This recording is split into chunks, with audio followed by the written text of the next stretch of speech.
Greetings, salutations, and welcome to After Action. I'm your host, Patrick Krieger, and I'm joined, once again, for the first time in a long time, Christopher Gillen. I was gonna say, first time, long time.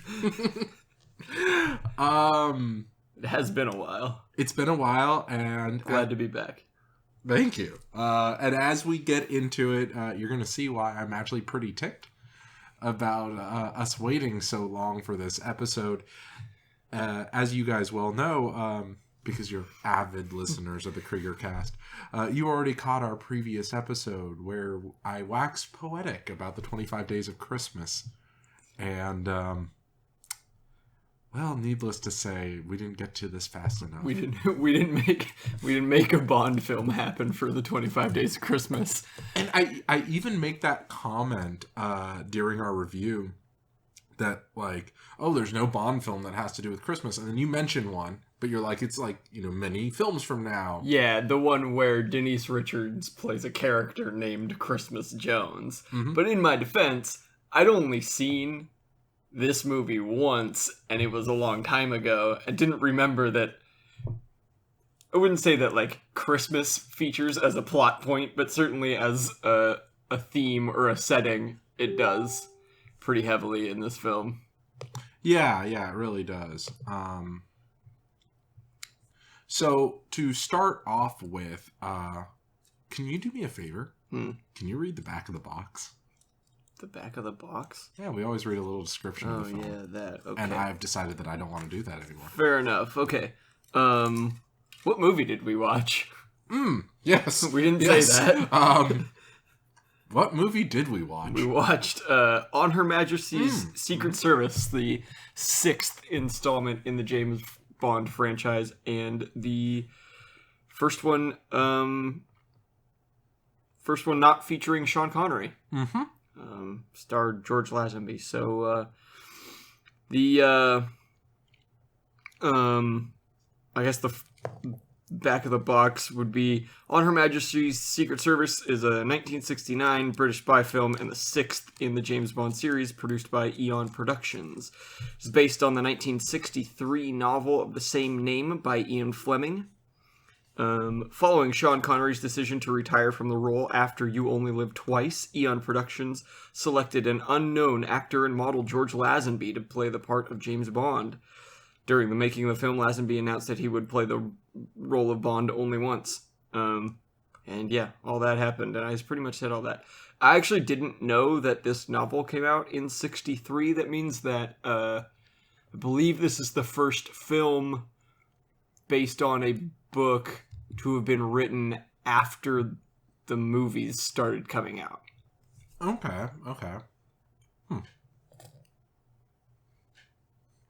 It doesn't change anything. It's just an interesting side note, I guess.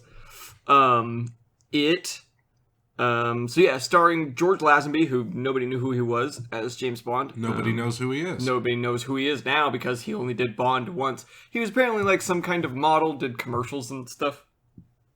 I can see before kinda. This, and they literally, like, when I was doing some more research about it, like while we were watching the film, like there's all this stuff about, like, they literally only picked him because he's good looking. Like, there was like a definite change to be like try to make Bond have more sex appeal because Connery didn't have enough apparently. And they really do amp it up to 10. They sure do. The other interesting thing, though, is that the Bond girl in this film is Diana Rigg, who most people will recognize from her role as Olenna Tyrell in the Game of Thrones TV show. Anyway, so the movie came out at the end of 1969, just about 2 years after You Only Live Twice. Smaller budget than the previous film. Yeah, it had a budget of $7 million, which is a little more than $3 million less than You Only Live Twice. And it shows. Yeah, and you can tell. It made, well, I say only made $82 million at the box office, but compared to You Only Live Twice, which made like $110 million, this is sort of a step back for the Bond films. I think that probably had a lot to do with the first 10 minutes. Well, Connery leaving. to be honest, Yeah. which was announced.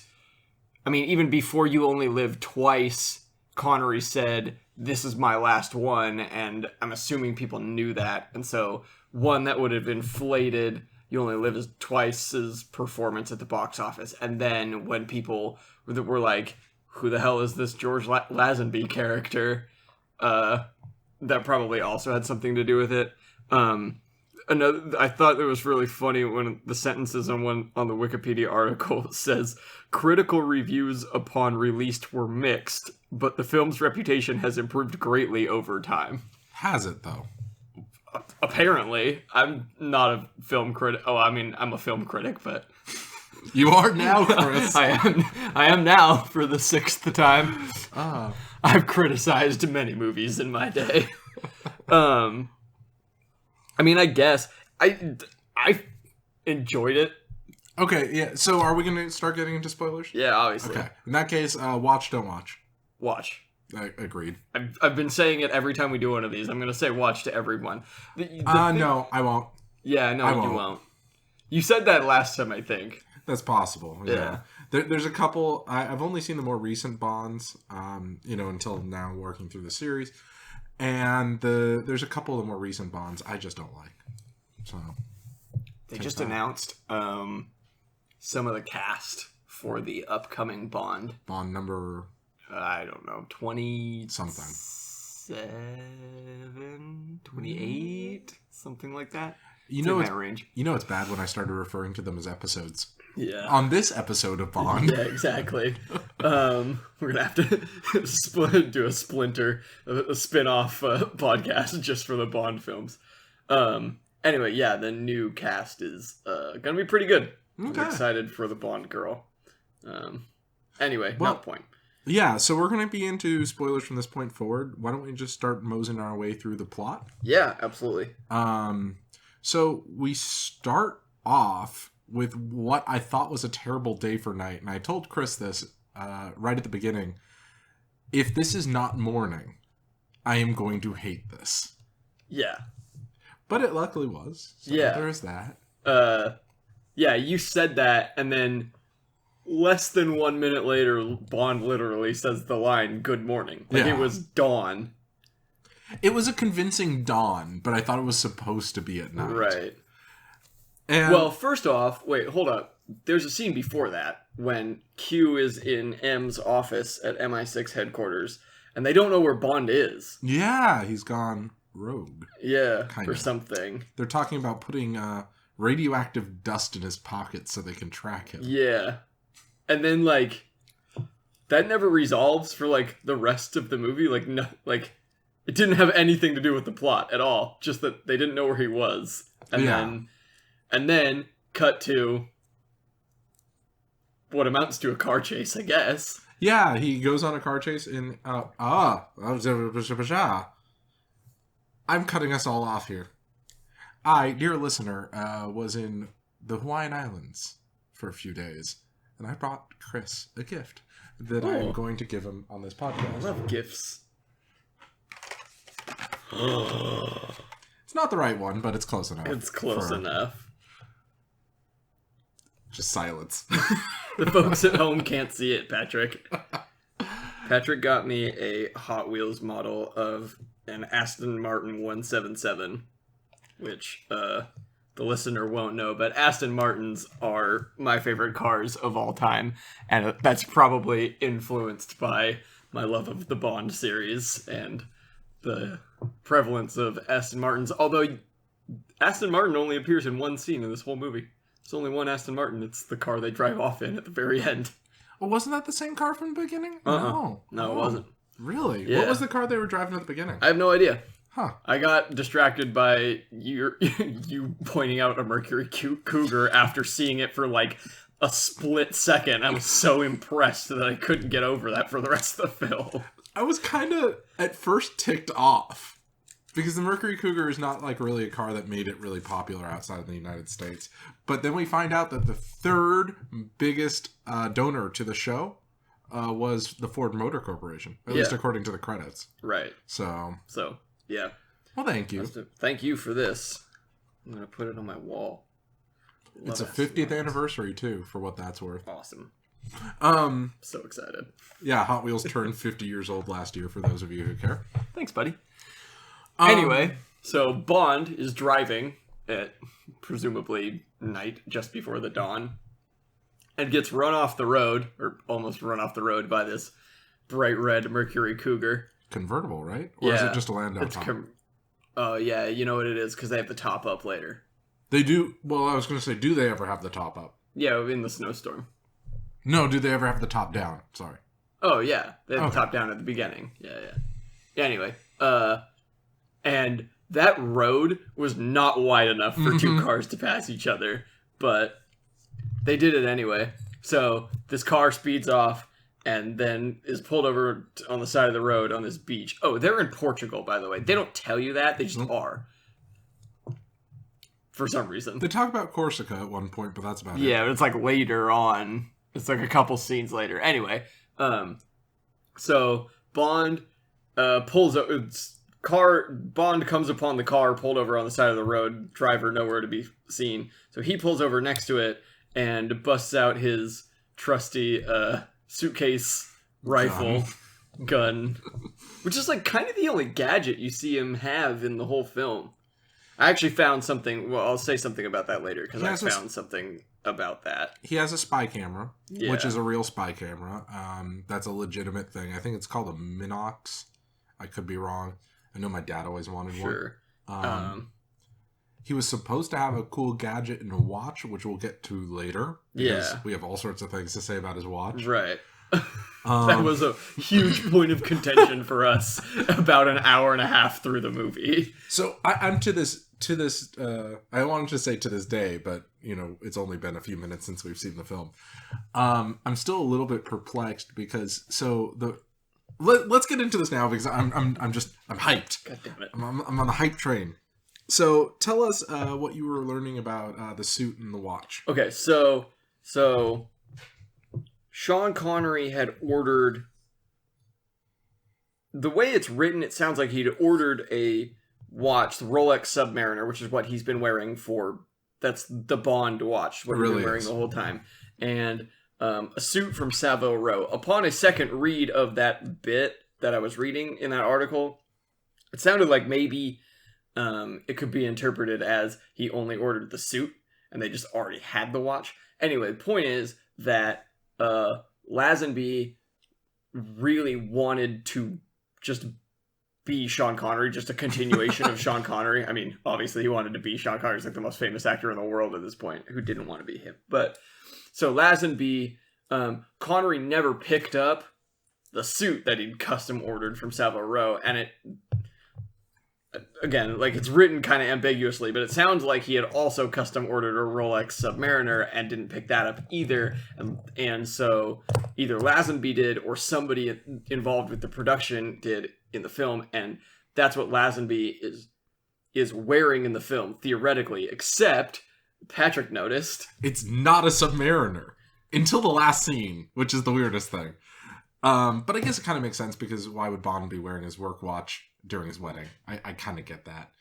But yeah, like there's a big scene where they show his wrist and they're showing his watch and he's using it to time something, which is frankly more or less irrelevant to the plot. And I'm like, that is not a Submariner. That is clearly like a Daytona. I'll admit it. I think I called it, what did I call it? I called it something it clearly wasn't. And I apologized to Chris and said, I'm so sorry, I'm wrong. I mean Daytona. And I don't know the difference. I come to find out that it's just your standard chronograph Rolex. But now I'm mildly perplexed as to what the difference is between a chronograph and a Daytona. Daytonas are called Daytonas because Paul Newman wore a Daytona when he was doing the Daytona. And that was before the filming of this movie, because the movie was filmed in 69, It would have been filmed in 68, 69, was released in December of 69. Apparently they've been calling it a Daytona since 1963, but for some reason this particular one is just still called a chronograph. So that I don't know the exact terminology there, but it's just ironic because later on in Bond's time, he'll be wearing a very similar watch from Omega. And I find that fascinating that, we kind of get a hint of things to come. And the reason was... Which they definitely didn't do on purpose. Well, that's true. But they did have a reason, which is the Submariner is basically a time-only watch. Okay? It's a time-only watch. The chronograph has 2 additional buttons so that you can run a stopwatch, which instantly allows you to do more spy-y things. You could have one of the buttons come off and be a radio antenna. You could have, all sorts of stuff because there's now more controls on the watch. And there's more subdials. You can do things with those subdials. And apparently they were supposed to use this watch as a compass. Like, that was supposed to be one of the things. But for some reason, that never made it into the film. Apparently, Sean Connery was so ticked off that this guy wore his watch that he demanded it be dealt with. Like, that he didn't want to wear it for the next film. So the props department didn't know what to do with it because, here they are with this multi-$1,000 watch that Connery's not going to wear. So they sold it. And apparently it's for sale right now for like $42,000 or $48,000. If you want a Bond watch from probably the worst Bond ever, but not the worst Bond film ever. Well, okay, you haven't seen the Bond film that Tim Dalton was in, so hold off on calling George Lazenby the worst Bond ever. Okay. Just wait till we get to Tim Dalton. But we've gotten my car rant and my watch rant out of this. All right, and yes, he was wearing a PPK in this film. Yeah, until it gets taken away from him. Anyway, back to the plot. Yeah, we're back on that beach, that early morning dawn. Bond pulls the the sniper scope out from his briefcase rifle kit, and has some frankly ridiculous levels of magnification. Yep. Looking on the beach and sees this woman in a dress in the water. Yeah, Diana Rigg, walking out into the ocean. She's frolicking. Presumably to kill herself. Was it? Or yeah. Did Bond just see a random woman and go, you know what? That woman needs to die. No, he goes out to save her. That's the whole point. I legitimately took that scene as Bond going out to drown her. No! He was going out to save her. Huh. That's why when he grabbed her, she struggled with him, and then he carried her out of the water. If he was going out to kill her, he would just would have drowned her. No. Okay. I didn't mean literally that Bond was going out there to kill her, but I thought he was what caused her to have that issue. I'm apparently totally off. No. So why was she trying to kill herself? Now I'm confused. We'll get there. Her character. This got to another thing that we argued about while watching this. We'll get there, and we have an answer. Yeah. Good. Okay. I like it when we have answers. So Bond runs out into the water to save this woman who's trying to drown herself, and they struggle, and then she just goes limp and passes out. And it's not like he hit her or anything, even though she gets hit quite a lot in this film. Yeah, she does. By men who claim to love her. Yeah. She just goes limp really ridiculously, and it's funny. He carries her out and then is set upon by a guy with a gun and a guy with a knife. Yeah, I thought that was funny. I really was perplexed as to why the second guy didn't have a gun as well. Yeah, I don't know. Anyway, so the one guy, the guy with the knife, takes the woman and starts dragging. You don't know who these guys are. Takes the woman and starts dragging him away, and the other guy makes Bond lie down in a canoe or something that's just on the beach randomly. They got a few boats, and they got random fish nets, driftwood and stuff, and then they scuffle. Bond wins, as he usually does. Yeah, and then the woman Diana Rigg is struggling with the other guy, and then she steals Bond's car. Gets away, yeah, and then the guy with the knife comes and tries to attack Bond, and Bond throws him. Oh, we commented on the fight scenes. Yeah, we couldn't decide how we felt. Yeah, they're either the best or the worst fight scenes we've seen so far.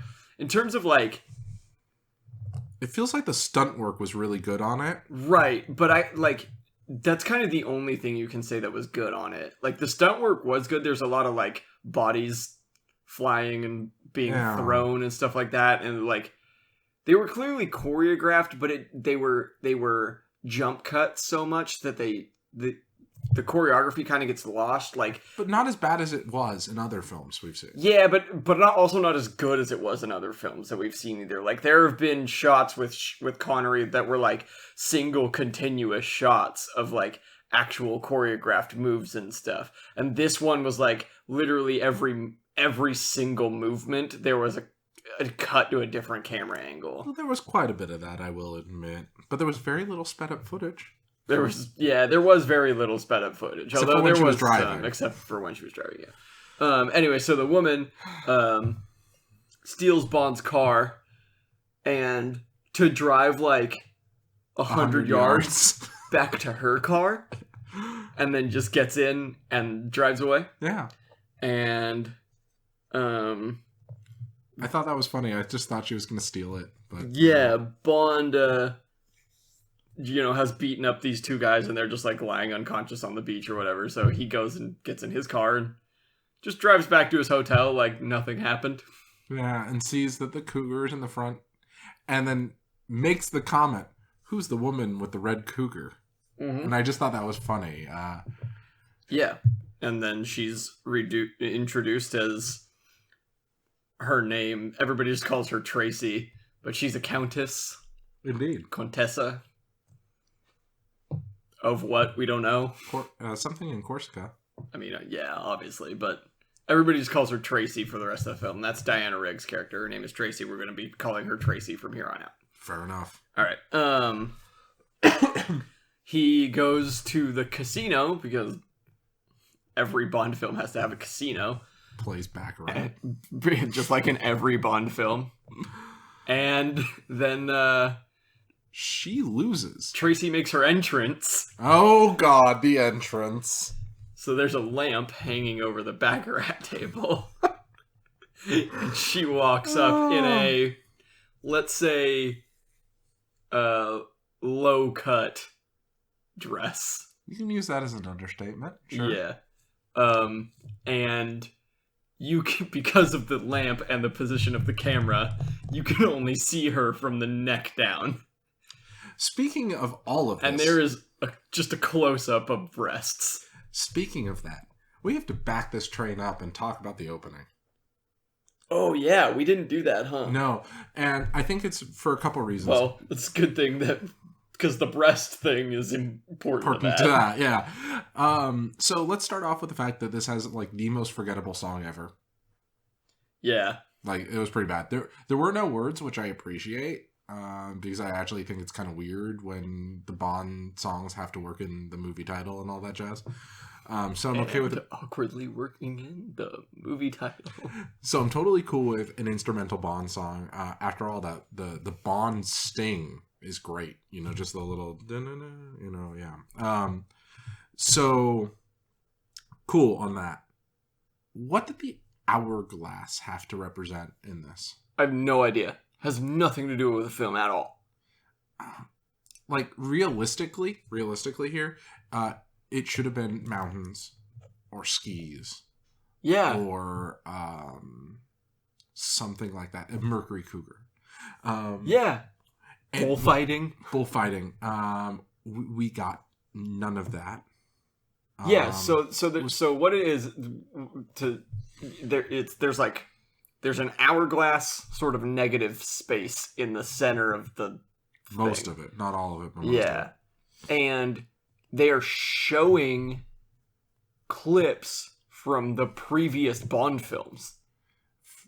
That was really disjointed. It makes sense when you read me the thing about they're trying to connect the old Bonds. I get that now, but when I was watching it, I'm like, okay, we get it. They were, and like they weren't even showing like really scenes. They were just showing like close up of characters' faces that you were supposed to recognize from the previous Bond films, and doing like just some like weird colors on the side.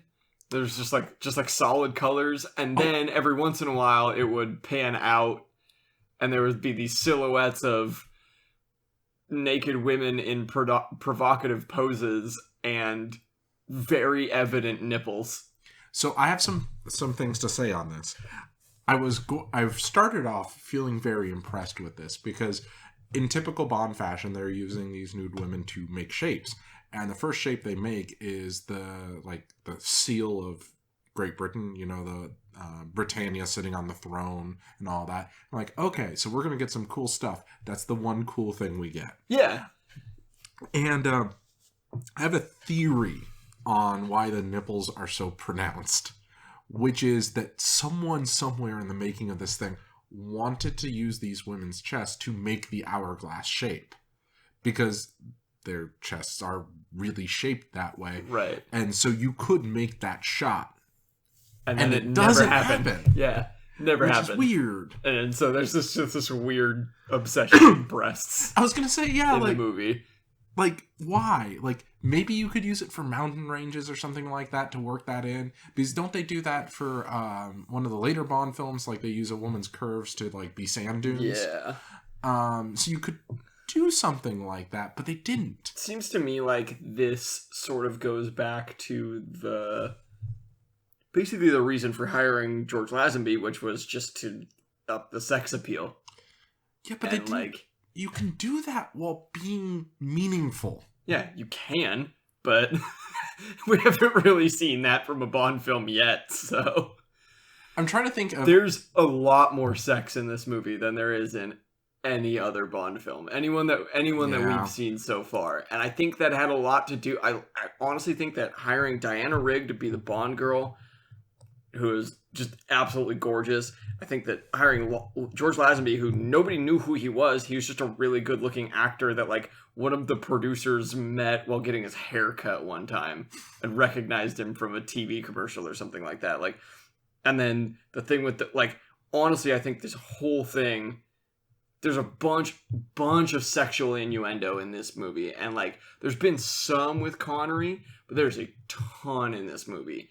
And, I honestly think they were, it may have been the source material, but and again, the Bond movies or the Bond books were all really tongue in cheek, and the movies, the early movies do a better job of following that than the late movies. And so that may have just been Ian Fleming making more sex jokes, but it seemed to me like there was a targeted effort to up the sex appeal in this movie. There definitely was. It was interesting. Yeah. Like you were saying, the predominant nipples, we hadn't seen that before, and I don't think that we'll see that since. Yeah, I don't think so. Not again. And then, in addition to that, we actually even had a scene where we were perplexed as to whether there was nudity in it or not. Yeah. Which, it's a PG-13 film, so probably not. Right. But the fact that we even had to debate there was kind of a questionable camera angle and then cut to another camera angle. And we both kind of had to do a double take. Did we just see that? Did we see what we thought we just saw?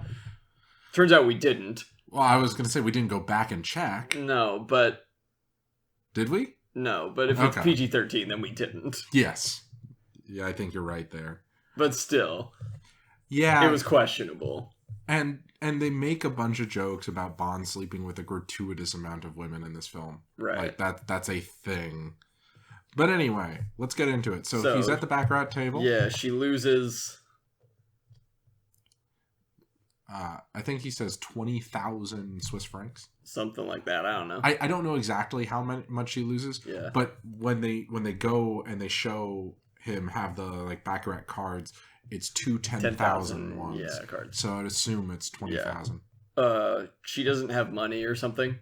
She's gambling without money. Yeah, she places a bet. Yeah. She matches a guy's bet and then plays and then loses, which apparently you're supposed to try to hit 9. I thought it was 21. But I'm learning more about Baccarat every time we watch one of these films. Eventually we'll learn the game. Yeah. And Bond, being the suave gentleman that he is, says, I'll cover it or whatever. Yeah, didn't you know you were on my team tonight? Yeah, I forgot you said we were going to be partners or something like that. Apparently you can have partners in Baccarat. Who knew? And then they immediately leave the table and go sit down at a table in the dining room together or something like that. and she just, like, slips him her room key. Yep. Just, like, right off the bat. Just like, oh, you paid for me. Yeah. Here's my room key. And she's, later in the film, is totally like, yeah, I'm going to have sex with you for 20,000 francs. Yeah, pretty much. And it's going to be very dispassionate. Right. So, Bond takes the key up to go in her room, and then he walked in the room, and I go, this seems like a good time for James Bond to get attacked from behind, and about 5 seconds later, thwack, gets pistol whipped by one of the two guys who attacked him on the beach earlier. Was it? Yeah. Yeah. Okay. Yeah. Because that's the same guy that keeps showing up throughout the entire film. Yeah, he keeps film. showing up through the whole, because he works for her dad. Yeah, who you later find out is her father, Tracy's father. One could call this film a song of fire and ice. Yeah. Stop. And we're only like 3 episodes into this season of Game of Thrones. We're not there yet, Patrick. Yeah, and she sets up a beautiful joke later, which we'll get to when we get to it. When we get to it. They scuffle. He beats him. Bond wins the fight by throwing the guy through a banister. Which happens a couple times in this film, by the way. Yeah. And then just kind of like moseys on back to his own room like nothing happened. Just walks on in. And who should he find in his room but Tracy. Who steals his gun. Yeah, who steals he puts his holster down on a chair behind which she is hiding, apparently, and he couldn't see that. She's in a state of undress and hiding from him. Yeah. As many women do from She's wearing basically a robe and a bra, and the robe very open so that you can tell she's only wearing the bra. Because this movie's obsessed with breasts. And Bond is undressing, taking off his tuxedo, and wearing a horrifying ruffled tuxedo shirt. Something straight out of Seinfeld. It is so 1969. I can't even handle it. He was ready to sail the 7 seas. It was so bad. We both commented on it at the same time. He just turns around and we were like, oh, that's not a good look. You know, it's funny, like Connery, here are films, made nearly 50 years ago. And Connery still looks like a dapper fellow. This film was made exactly 50 years ago. This Putz looks like he would have been out of place back then. Yeah, and he was a model. You'd think he would know something about fashion. Which we'll, again, discuss later in the film. I dislike this man. I'm willing to bet that Lazenby didn't have literally any of these decisions. Oh yeah, I'm sure that the guy is a fine fellow, but man, between some of the lines he has to deliver and what he has to wear and his choice in everything, I disagree with. Anyway, so he well, this is when she says it. He disarms her. Yeah. Takes the gun away from her. Almost literally disarms her. Yeah. And he slaps her and interrogates her about why there was a man waiting for him in her room, and she says, I don't know anything about it. Because of course she doesn't. Right.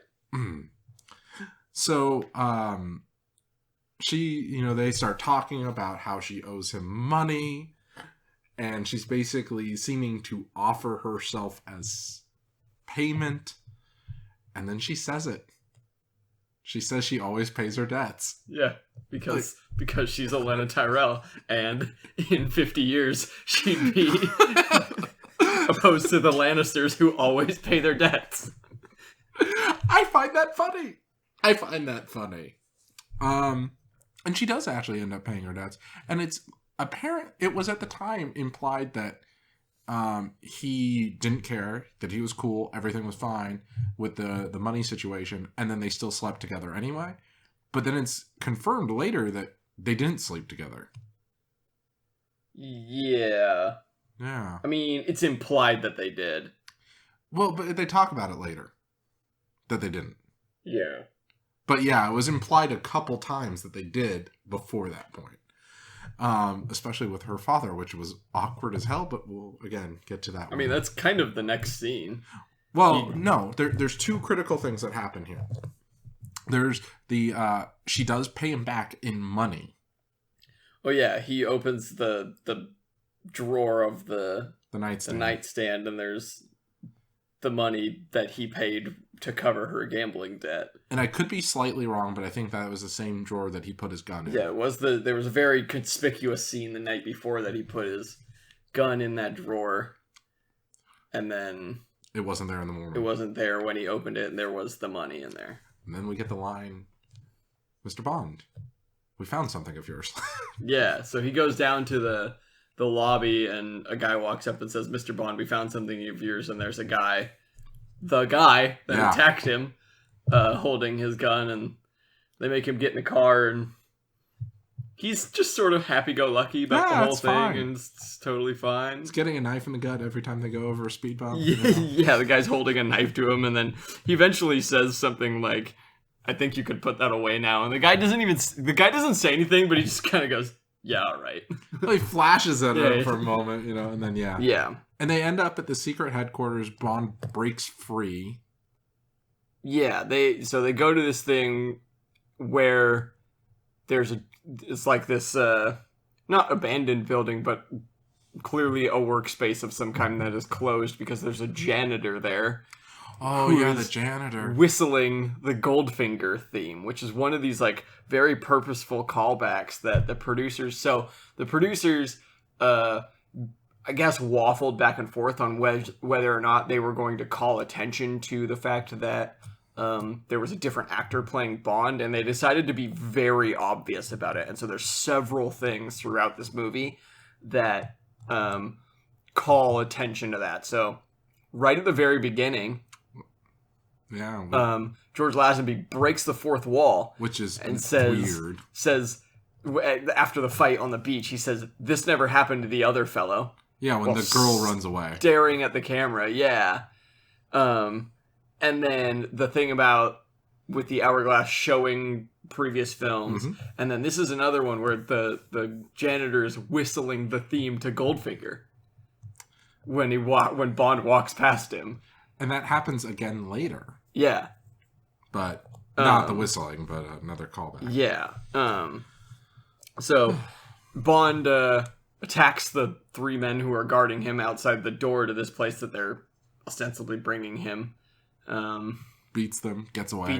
Gets a knife, locks the door, like goes into the room and locks them outside the room. And then there's a man. Turns around and there's a man and a woman sitting behind a desk. Yeah. And turns out the man is head of the world's second largest criminal organization. Yeah, yeah, basically. He claims to be the largest, but then he isn't. I think he's just called Draco. I don't know if they said if they ever say his full name, but he's the head of a European crime syndicate, and also the father of Tracy. I keep wanting to call her Trish.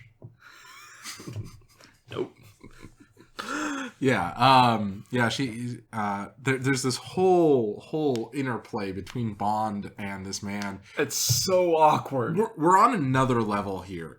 Connery got to sleep with these girls, sure, but Lazenby has their fathers say, "You know what? You need to sleep with my daughter. You need to put her in her place." Right. Yeah. So Draco goes like, "Oh, 007 or James Bond." I don't know if he calls him 007. I don't know if he knows he's 007. He says, does he? Yeah. He goes, "I know who you are, and the reason I brought you here is because I want to convince you to marry my daughter. I'm going to pay you £1 million to marry my daughter." And at one point, he even says the line, "I need you to make love to my daughter so that she loves you. Dominate her." Yeah, he uses dominate at one point, too. It was uncomfortable. It was unusual. "I will pay a handsome dowry." Yeah. And he's talking about her, like, all the problems that she had. Like, she ran away and married some Italian somebody or other noble and he died, and then she was just like running around causing trouble and blah blah blah. Still runs around and causes trouble. Right. So that happens. But Bond says, I don't want your money. But I'll continue the charade if you give me information about where I can find Blofeld, who we just met the previous film, who was the head of Spectre. Yep. And so he's like, okay, yeah. And then Bond goes back to London for the first time, and you see Moneypenny for the first time. God, I love Lois Maxwell. And he does the hat thing again. Yeah, he does the hat thing where he throws his hat on the hat rack. And Moneypenny outsmarts him. Yeah. So he goes in and talks to M, who's mad at him because previously in the film they couldn't find him. They didn't know where he was. And M says, I'm taking you off the case, the mission to find Blofeld. And Bond gets Bedlam. Yeah. You're off of Operation Bedlam. And Bond gets all pissed and walks back out and says, Moneypenny, tell M I'm resigning. Yeah. Effective immediately. And that's when I actually first started thinking, wait, Bond isn't a cover name. Because he gets a call, and he answers it as 007. And he's like, no, this is James Bond. Right. Because he's now resigned. Right. James Bond is his name. Yeah. Yeah. But she outsmarted him. When he goes back into his office, this is another one of the callbacks to previous Bond films. He like starts taking stuff, like packing. He's like ostensibly like packing his things, right? Packing up his desk, and the stuff he takes out of one of the drawers is like his dive knife from Dr. No, the white belt, the rebreather, the one of the watches with the wire on it or whatever. The garrote wire. Yeah.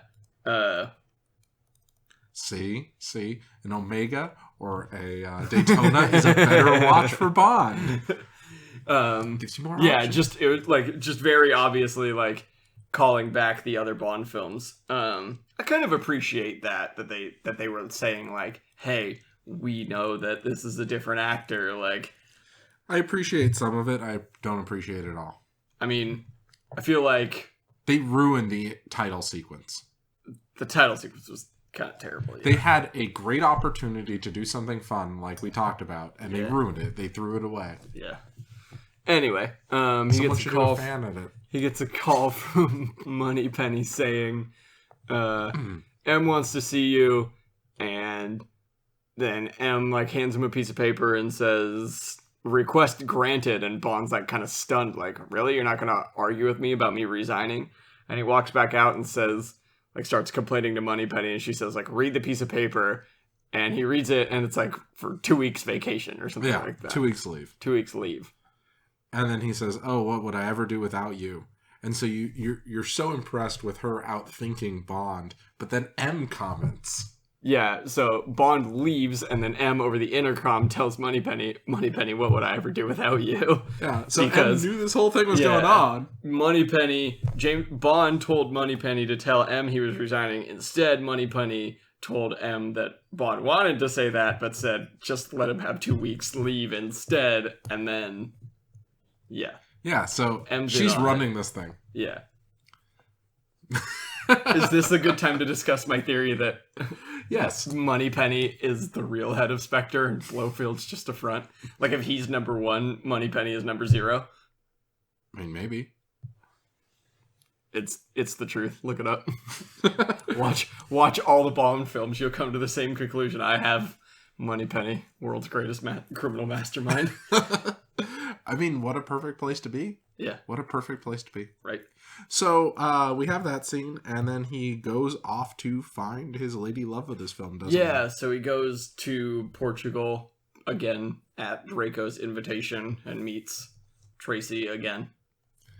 At a bullfight. Yeah. A very realistic bullfight, like a literal, actual bullfight that they had to have filmed, because there's no way they could have special effected the things that they did. Exactly. Like this guy literally getting hit twice, just taking the bull full on by the horns. And so the cow wasn't hurt, so we didn't get a second film on this podcast. Patrick was very concerned the whole time during the scene that they were going to kill the bull. They were just going to kill this cow on TV, and I'm like, no. They didn't do that, so relax, PETA. I don't think they hurt any animals in this particular film. No, they didn't. And Tracy's very mad that Bond is there because she knows that something is up vis-a-vis her father trying to arrange a marriage. Yeah. Her friend lets her know. Yeah. Who's apparently also her father's lover. Yeah. Which is weird. And chess partner. And yeah, I think chess was a euphemism, Patrick. No, I'm sure it's fine. We'll get into the food euphemisms later. There are plenty of those. So she storms off in a huff, and then Bond chases after her and finds her by her Mercury Cougar, which features very prominently in the film. Yes. Ford got their money's worth. Yeah, they sure did. Finds her there, crying, and then he's like, I'm here because I want to be. And she's like, oh, I guess that's good enough for me. And then there's basically a montage of their whirlwind romance. Because he really was. You know, he gets the information. He can just go. You know, he doesn't need to be there. Well, he... in typical Bond fashion, would never let an opportunity to seduce a beautiful woman go to waste. I would like to think higher of him. You'd like to, but evidence from the previous 5 films wouldn't support you, Patrick. Well, he had that reoccurring girlfriend. Yeah, who showed up in how many of the movies? I think 2. 1. Oh, really? It was only the 1. Just 1, and only in the first minute and a half of that 1. Oh, I thought it was 2. No. Okay. Well, anyway. So, yeah, they have a montage. I'm always pro montages. Yeah, a montage of sort of this whirlwind romance of them around walking in gardens and at a fountain and shopping in Portugal. I need to make something clear now that will be relevant to all of you in a few months. I like montages. I like food montages. I don't like montages of food being eaten, which is something we'll get to in a bit. Yeah, that wasn't so much a montage, but I know what you're saying. We'll get there. And it was. Yeah. And then they find out something about there's a lawyer in Switzerland that knows... Yeah, that was the information that Bond got at the luncheon. At the luncheon before the romance thing. Yeah. That there's a lawyer in Switzerland who's helping Blofeld with his genealogy. Yeah. Well, they don't know that it's... They don't know. They're just helping Blofeld do something. So Draco, Tracy, Bond, and some guy. Nameless blonde guy who works for Draco. Who has far better fashion sense than Bond. Yeah. Go to Switzerland to break into this guy's office. And see what's what. Which Bond does. And this might be one of the most ridiculous scenes in the whole movie. So, oh gosh, yeah, this just snowballs. This law office just so happens to be across the street from a construction site owned by Draco. Really? Draco is plastered all over it. That's funny. I actually didn't notice that. So the blonde guy takes this crate or like suitcase giant suitcase, like honestly, like kind of like a saxophone case sized, which is relevant to our earlier discussion, but like a saxophone case sized like luggage suitcase thing, and throws it in this. I mean, I guess it's like some type of bowl thing attached to a crane. It's a bucket for concrete. Sure. Yeah, that's what I thought. Yeah. I thought concrete with the cone shape. Anything. He chucks it in there when it's on the ground, and then it's lifted by the crane over to exactly the window right at the office. This guy's office is at when Bond's out on the balcony because they knew exactly. I mean, ostensibly, they could have known exactly which window it was beforehand. They just don't show them figuring that out. Inside this case is not only a safe cracking device. So this guy has a safe underneath this. So Bond attaches the safe cracking, and so he opens this thing, and Patrick and I go. I think Patrick said it looked like a printer. I thought it was like a fax machine. It looked something like that, and then he attaches it to the safe, and it starts popping up like rotating numbers. It starts popping up numbers, and we're like, it's just this like computer safe cracking device.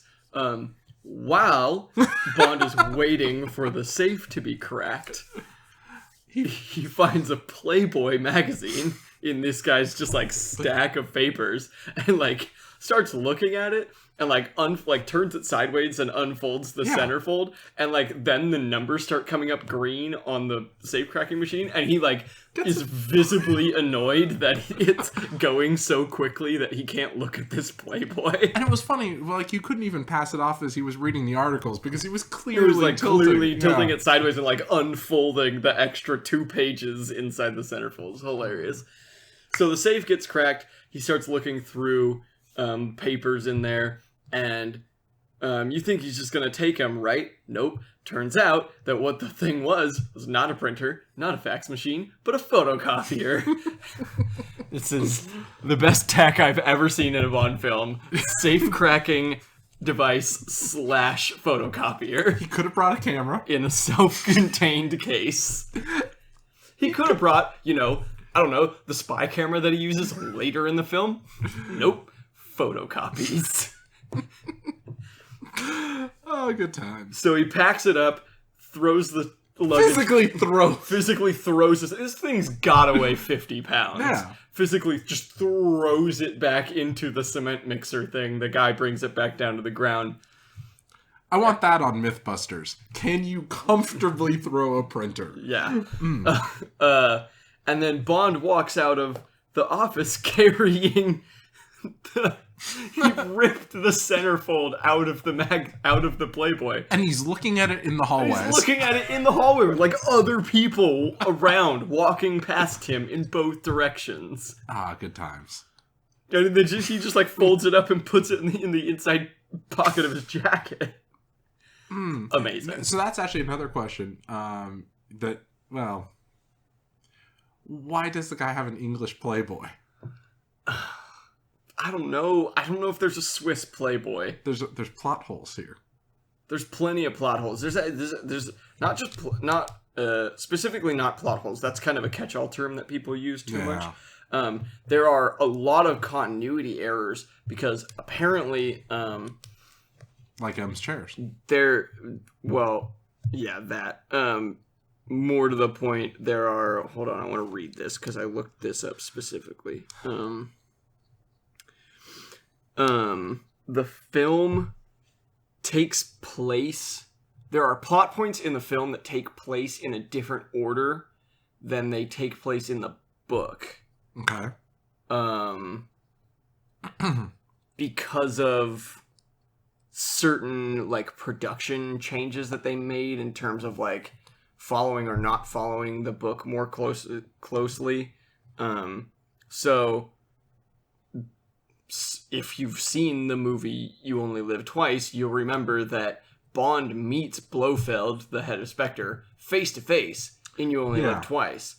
But apparently, I mean, it's very obvious in this movie that the first time they meet face to face, Blofeld doesn't recognize him. Oh no, it's made perfectly clear. He's wearing glasses. It's Clark Kent defense. Yeah, it's fine. Whatever. You can change the accent. It's all good.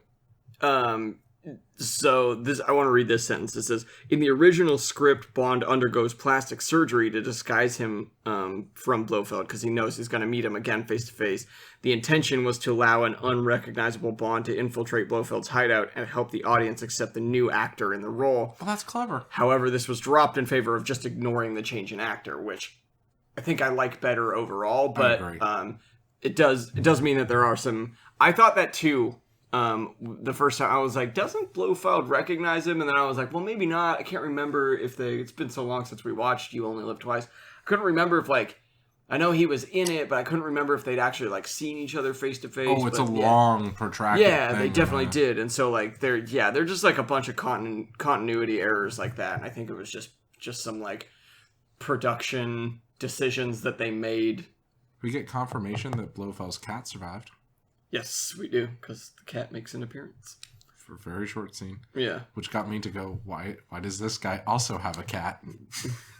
Yeah, Patrick didn't recognize Blofeld, which is the funny part. Yeah, it's been too long. Yeah. Well, I mean, he's missing his earlobes.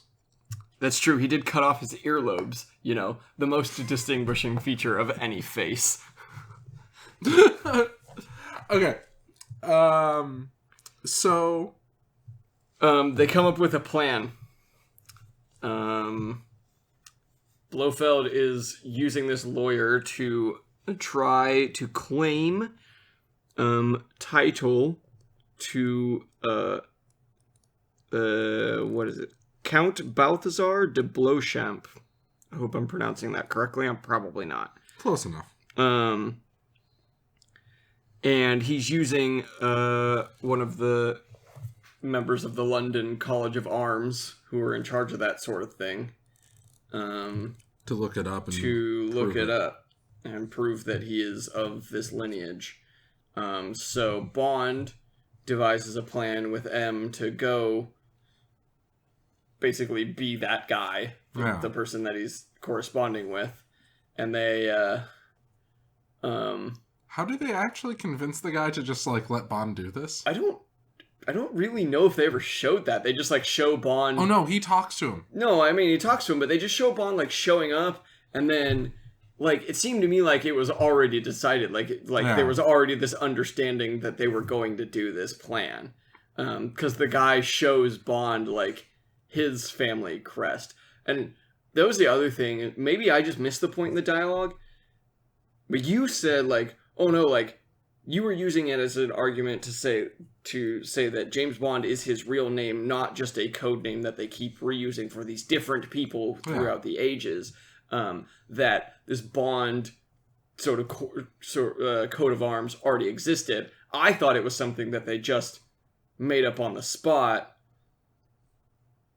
at the time, but it makes more sense. What you think makes more sense now in hindsight of having seen the rest of the film, because it literally, like, doesn't matter. Like, they're not trying to create this persona of, like, a Bond that is, you know, a count of something, or like a real person that's a disguise that he needs to wear. Like, he just said, oh, James Bond is coming, I'm gonna look up this thing for him.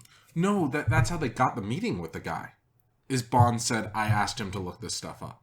Oh, okay, that makes more sense. And that's, like I said, I was like, we were talking during that, and I think I missed something. We missed something because Bond talks the guy into doing it somehow. Oh, okay. Well, whatever. Yeah. Point is, he shows Bond his family crest, and he's, like, explaining what all the things are, and then the motto on the banner at the bottom is, the world is not enough. Which is... made me groan. Yeah. A later James Bond film, obviously. Is that a Brosnan film? I think that's a Pierce Brosnan film. I thought it was an earlier film. Was it? Jesus Christ, it's been so long. There are so many of these Bond episodes that it's hard to keep them straight. I know, it's hard to keep... So... That was one of the interesting things is that we now know that Bond has another secret ability. He can mimic people's voices. World is Not Enough is 1999. It's Pierce Brosnan. Okay. Well, Bond can mimic people's voices, so that's kind of something cool. Yeah, so they decided on this plan that Blofeld had invited this guy from the London College of Arms out to his compound in Switzerland to... show him, you know, documentation, basically, that he's of this noble lineage. Yeah. And the plan is that Bond is just going to impersonate this guy and go there and... But then he actually does the work. Spy. Yeah, which is weird. So, Bond goes there and, like, changes his voice, which, I'm not convinced was actually Lazenby acting. I think that was voiceovers. Oh, I guarantee you it's a voiceover. But that's one of the things is the guy says, oh, he has no idea what I look like, but he's heard my voice over the phone. Yeah. And then Bond just like goes into the guy's voice instantly. Right. So yeah, it was definitely voiceover. Bond changed his voice. So anyway, he goes to Switzerland. Yeah.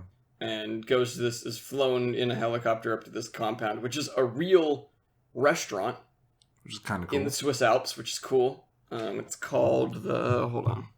And they do reference that earlier. That some guys are like, wait, wasn't this a restaurant? And they're like, yeah, not for a few weeks. Which I love the concept that this guy's been doing all these chemical research and whatnot over a period of a few weeks. Right. Like, they don't even say a few months or years. It's a few weeks. Yeah. It's called the Piz Gloria. The sign was still up. Yeah. Yeah. It's a revolving restaurant on the... I'm going to mispronounce all of these things. It's fine. Schilthorn, whatever, near Murren in the Bernese Oberland. So there's that. Fair enough. That's why there's a Bernese mountain dog later in the film. Anyway, it's called the Piz Gloria, and we know that because Piz Gloria is plastered in big red letters on the side of the building. Several scenes. Yeah. Ooh, I also got to stretch my German a bit. Yeah, you sure did. There's like characters walking in the hallway speaking German, and Patrick was like, by the way, I don't know if this is relevant, but they said this. And I was like, all right. It wasn't relevant. I'm glad you're here because I wouldn't have known. They didn't use subtitles or anything. But they haven't used subtitles for anything. Yeah, ever before that we know of. And I just like that. And they used, by the way, I think they used the same exact clip of a German guy yelling for help over and over and over again. Yeah. So Bond goes to this thing. They like give him a tour. Introduce him to all the ladies. Yeah. Well, first they tell him you can't get out of this room. You have to call somebody to let you out. There's no way to get out from the inside. Yeah, but that was fine. Like, they weren't saying you're stuck in your room. Right. They were just saying you have to press this button to get out. And then it's kind of like a false Chekhov's gun because then he never pushes the button for the rest of the film. Yeah, and it's not really purposeful because all the people in the thing know how to subvert it. Right. So he goes and meets with Blofeld. Well, he goes and meets all the women first. Yeah, because the woman keeps telling him that, or doesn't keep telling him, says, you need to meet me for dinner. Right. In the Alpine Room. Right. Which I wonder if that's what the name of that part of the restaurant is. It might be. I don't know. So while she's giving him the tour, she tells him that they're doing research into allergies and like curing allergies. So she says, come have dinner with me in the whatever room, the Alpine Room. And then he goes in there and there's these like 12 stunningly gorgeous multi-ethnic women, who are like the subjects. Which the reason Chris brings up the fact that they're multi-ethnic is that does play a plot point later. Right. And the other thing that's really interesting about them is their choices of food. Yeah, so they're all so they go and eat. They sit down to eat dinner, and then there's like Bond is like talking to them about what genealogy is because one of them asks. And then he says something about balls. Okay, so I want to talk about this scene for a moment here. Okay, let's back this little train up and say there is no sexy way to eat a chicken leg. Tell that to, what's her name? The character's name is Ruby. Oh, well... So the point is that all these characters have individual like allergies, and so they're only eating foods of their allergies. Yeah, which is made gratuitous. And this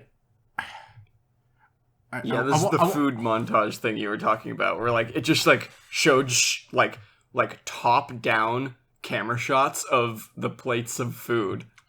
Yeah. And then this the woman girl's who is eating sitting it. next to Bond trying to eat a chicken leg seductively while, like, really awkwardly leaning in and staring at him. And it's hilarious. I cracked up. Oh, man. It's uncomfortable. And yes, and he talks about genealogy and heraldry and how his family sign has 4 golden balls on it. Yeah. And, like, yeah. And just keeps making ball references for, like, the next 10 minutes. Yeah. At one point, one of the girls says, I wonder what he's allergic to. And the girl responds with the new word for balls. Whatever the word that he said the balls is. Oh, it's so weird. So he's... Oh, wait. Hold on. What is he wearing in this scene, Patrick? He's wearing a kilt. The epitome of fashion is wearing a kilt. Not even a utility kilt. No, he's just wearing a kilt for no reason. There's no reason at all. No, there is a reason. I would argue that he's wearing it because they're trying to imply that he's Sean Connery, and Sean Connery is Scottish. I mean, maybe. That's a stretch for me. I just think they wanted... It's for that scene. They wanted, for this specific scene where the woman who's eating a chicken leg seductively at him takes her lipstick and lifts up his kilt underneath the table and writes something on the inside of his thigh in lipstick. And then the woman who's, like, in charge, who gave him the tour, is the henchwoman or whatever, says, like, there's something wrong, Mr. Bond, and he goes, I'm just feeling a little stiffness. Oh, it's like a little stiffness coming on or something like that.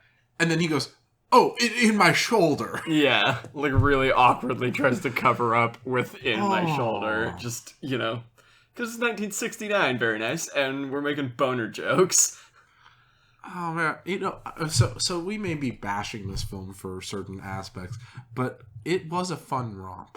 Yeah, it was fun to watch. It was entertaining to watch. It's just like, again, like this just concerted effort to up the sexuality. Just I just keep coming back to that. It's like what this film was made for, really.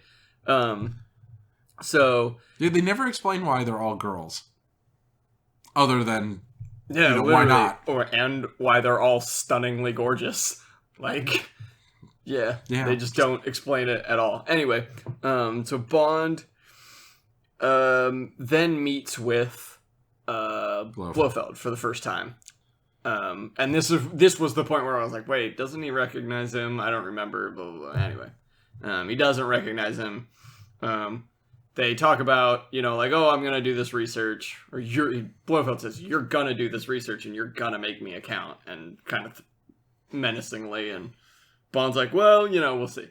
Yeah. And then, so he goes back to his room. I need you to leave and go to another town. Yeah. With me.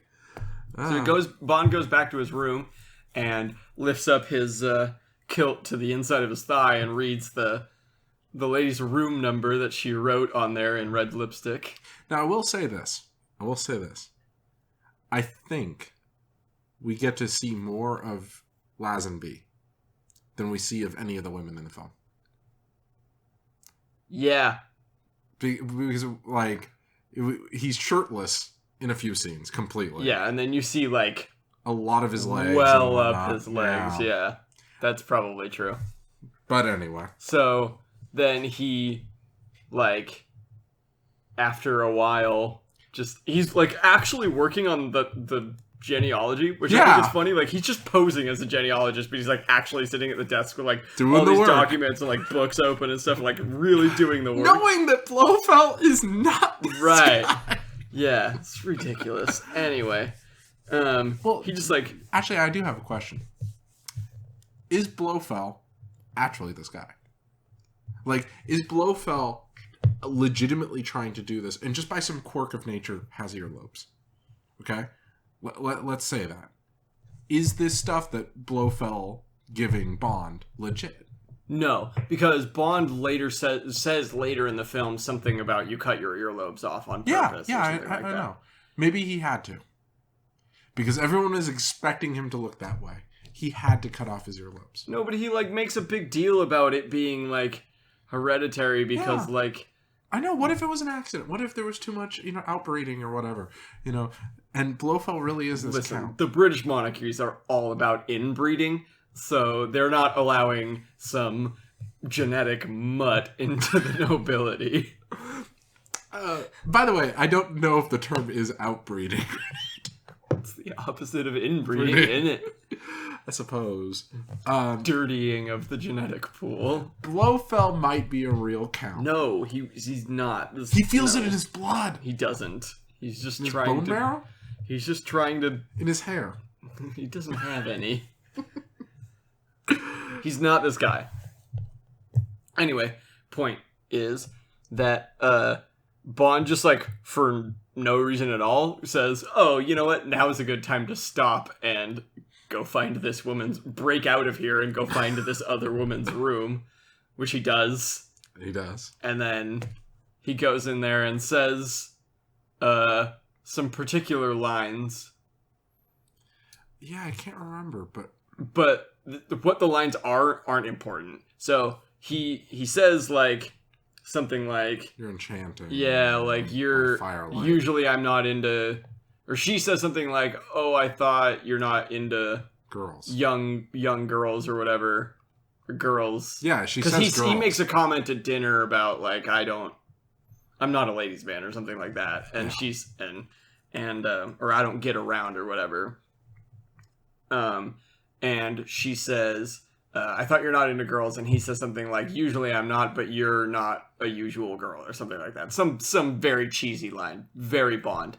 And then they obviously sleep together. Yep. And then he leaves. Nope. Oh no, he doesn't leave. The hypnotism thing happens.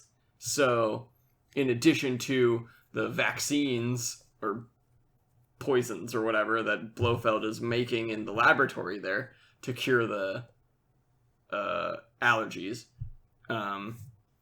there's also a hypnotism component to it. And so like he's like Bond's like trying to roll her over for round 2 basically, and this like the weird lights come on and Blofeld, you've shown a scene of Blofeld like putting tapes into like a tape deck for each individual person or whatever. Now, I took that scene also to mean that Blofeld totally knew Bond was sleeping with this girl, because we see like a camera look at her and Bond is on the screen with her. But Blofeld doesn't make any comment about it, so like I don't know if he noticed. Like it clearly. Yeah, no, I saw that too. I don't think Blofeld noticed. I think that was like not in, because he was like paying attention to the tape. Yeah, he was like taking the tape deck out of the guy's hand and then tape the cassette and then like putting it in the tape deck like that, and that screen was like over in the corner or something. I don't think he noticed that. But so she's like, "Nope, I'm like going into my hypnotized this is important state now," and then like there's this Bond's like trying to wake her up and there's this like it's really weird message and it's like kind of creepy. So Bond just like leaves after that. Yeah. Right? Done. He walks, so he goes back to his room, and then one of the other girls is waiting for him in his room because she also knows how to get out of the rooms. Yep. And she wasn't there for her brainwashing. No. Yeah, I thought the same thing too. Yeah. And he says the exact same lines to her that he said to the first girl, the whole like, "Usually I'm not, but you're not usual," or whatever. Which I thought was really funny. And then they obviously sleep together. And he, by the way, he makes a crack about that at the like later in the thing, that he only has to sleep with 2 more of them, and then he slept with them all. Yeah. Yeah, he makes a joke about that. Yeah, and they're like, every time they're like, the whole group of women is there, like, at least you're shown them all making eyes at him, basically. Yeah, so you're shown a scene where they're like outside on top of the facility, like playing curling. Not really, though. Like, they're playing some weird version of curling. The world's most dangerous curling. Yeah, because it's on top of a mountain. With very few cards. Yeah. And you're shown our buddy, the blonde guy from earlier, trying to get up to he tries the facility. He tries to go in the lift. The gondola thing. And that fails. That's where we get the comment about this restaurant's been closed for weeks. Right, yeah. Okay. And then you're showing him, like, climbing the mountain, which has to be, like, several hours later, but it seems like it's pretty much just like right away. He's it's like, implied later that day. Yeah. But yeah. And he gets caught by Blofeld's security people. And I'm like, wow, Blofeld's like being like a really nice guy. Yeah, they like shoot at him, but they don't shoot him. Yeah. And they like take him prisoner and then say like, oh yeah, we're just like putting you back in the gondola and sending you back down. Don't come up here again. We'll even give you back your stuff. Right. Turns out that was a lie, but we'll get to that. Well, but I think that was only a lie because Blofeld knew that Bond was a spy. You know what I mean? Like, I think Blofeld had the intent of letting the guy go based on other things we see Blofeld do. Like, later in the film with the helicopters, Blofeld seems to, like, legitimately not care if things aren't a threat. You know what I mean? Right. So I think it only became an issue once Blofeld finds out that Bond's a spy. Yeah. Yeah. And he finds it out through a really dumb thing because the guy earlier in the film makes it very clear to Bond, like, the ancestral homeland is here. You need to know this. This is critical information. And then Bond says it, and I think he says the same thing. I can't be 100% certain. Well, I mean, he must say it wrong because Blofeld goes, oh yeah, the ancestral home is actually this. Yeah. Like, that's what tipped me off. Exactly. And then I knew it was you. And then he breaks his glasses in half. Yeah, because that was the disguise. Because that was the disguise. That was the Clark Kent disguise. Yeah, it worked. Right? It works. Put glasses on, nobody knows who you are. I'm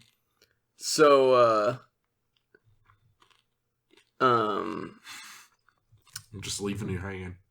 Then Blofeld, like, explains his evil plan because you have to. Kind of, more or less. He's going to use these women as, he calls them the angels of death. That's Disease vectors. Yeah. He's going to use them as, like, basically chemical, well, they call it bacteriological warfare.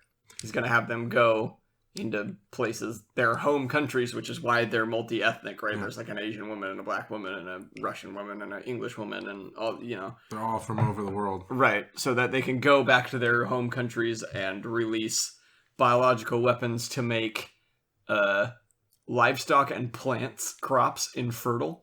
Yeah, he said specific ones. Yeah. So, like, he doesn't say which specific ones, but he's like, yeah, certain specific grain crops will... yeah, and cattle and whatever. Will be infertile. Right. With the intent of not actually destroying the world, just being enough of a nuisance where they'll give him anything he wants. And what he wants is completely reasonable. It's not. I'm going out on that limb. He's not.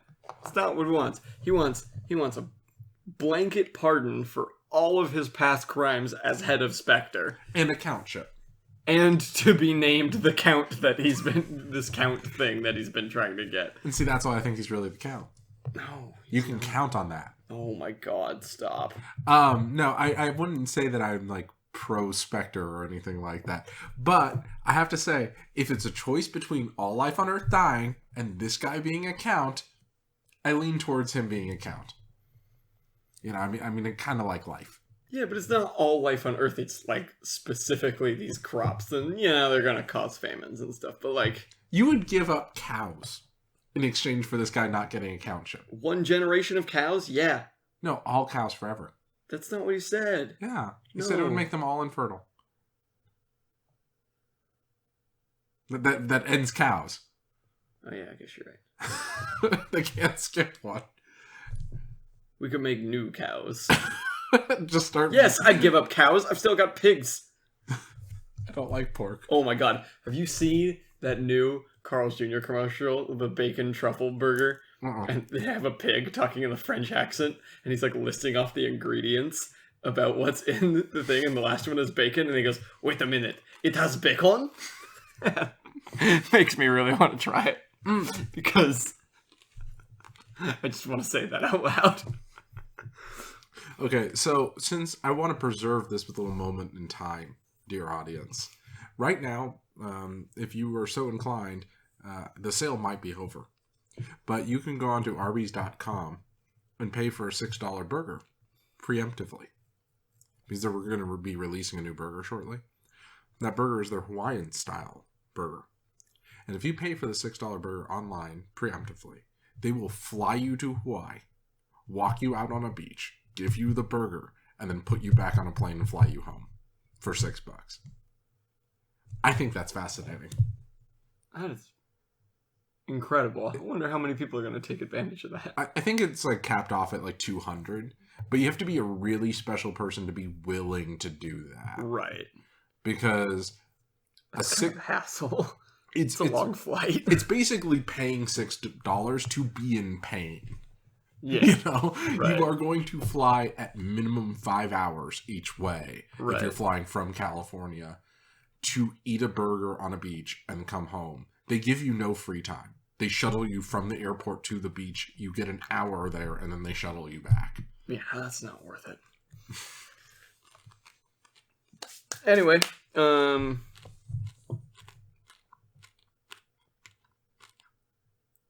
lots of dead air here. I'm trying to remember what happened next. Oh, Bond.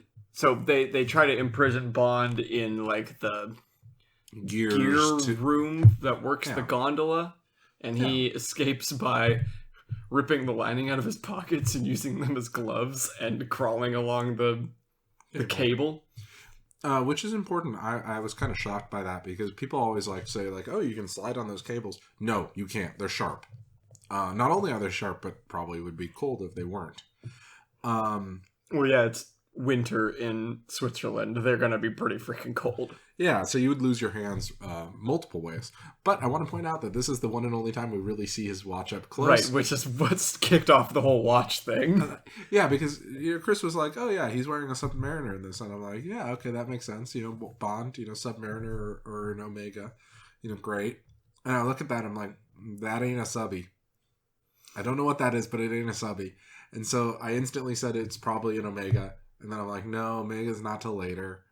So then we had this whole debate. Yeah. And I can't remember what I called it. Hence Patrick's rant at the beginning of the film. Oh, to all you Rolex fanatics out there. There are none.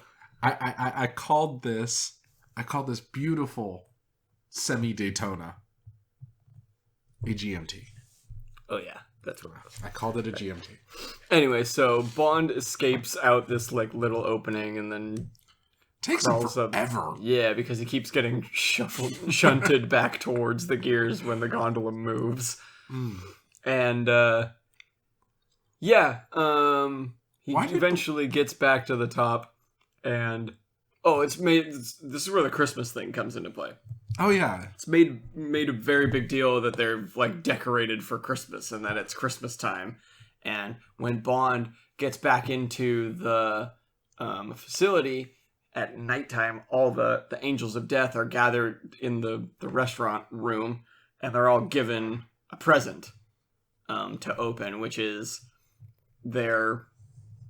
basically their biological weapons. Yeah, it's like they demonstrate, they've got this like a compact, it's like a radio communication thing. Yeah, like a makeup compact case, and it's like a radio communication thing. And then there's this other stuff that is like clearly meant to be like disguised as perfumes and whatever. And no, it was perfumes. Yeah, like he specifically but like says, the one thing is the biological weapon. Like it's that thing. He's like specifically says, don't use that until I tell you to. Yeah. I have two things to say before we move on. Blofeld mentions that it's Christmas, and then instantly everything's decorated. Before that point, there's no decorations, and then Blofeld says something about it's Christmas, and then Christmas decorations all over the place. And Bond has like a hallucination. We didn't talk about this. Okay, Bond goes back to room number 8, the room on his thigh, to meet up with the lady and have more time with her. And the old woman is in the bed, and she jump scares him, and she legitimately scared me. Yeah. That's how Bond gets captured, is by this woman jumping out of the bed and grabbing him, and someone hitting him from behind. And, as is apparently typical for Bond's life, That legitimately jump scared me. Yeah, that was a good one. I was shocked by that. And then he has a hallucination about Christmas where he like stares at an angel on top of a tree holding a candle. Right, yeah, it's kind of weird. Good anyway. Times.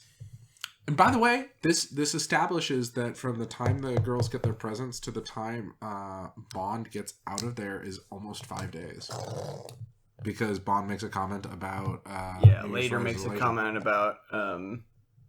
New Year's resolutions. But he does say it's not New Year's yet. Oh, I thought that's what the fireworks were for.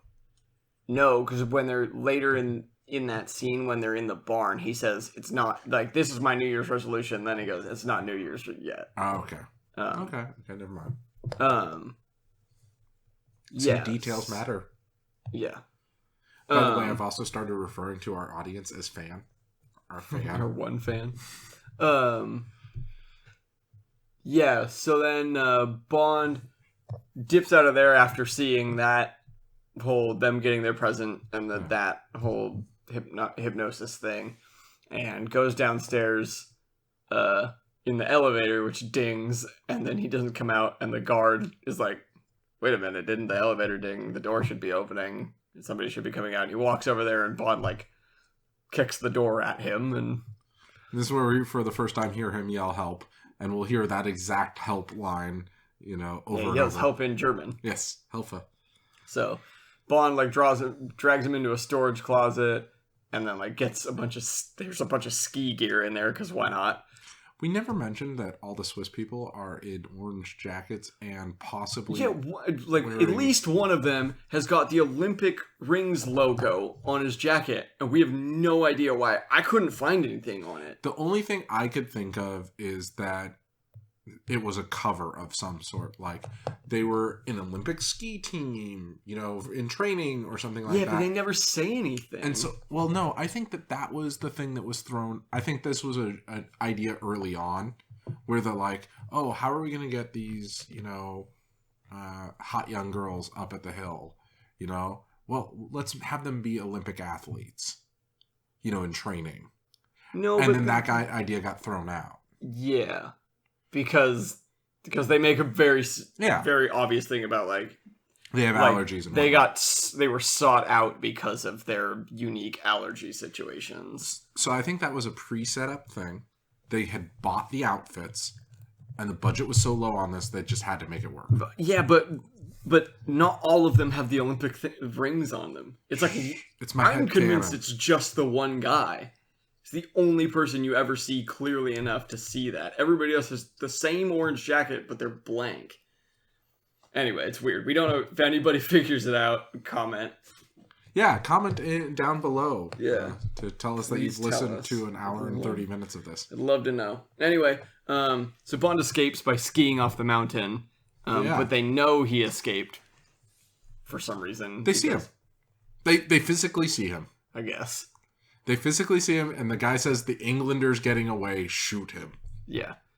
So there's a big a ski chase. Yeah. As opposed to the usual car chase. And Bond loses one ski and then proceeds to do about like the second half of the ski chase on one ski, which hugely impressive for that. Yeah, and there are also like several jumps and drops where I'm just like, that's gonna shatter every bone, tendon, ligament in your leg, and just doesn't. Man. He eventually crashes again and loses a second ski, but then like hits a bunch of the people following him with one of his skis and steals their skis. And then keeps going down the hill.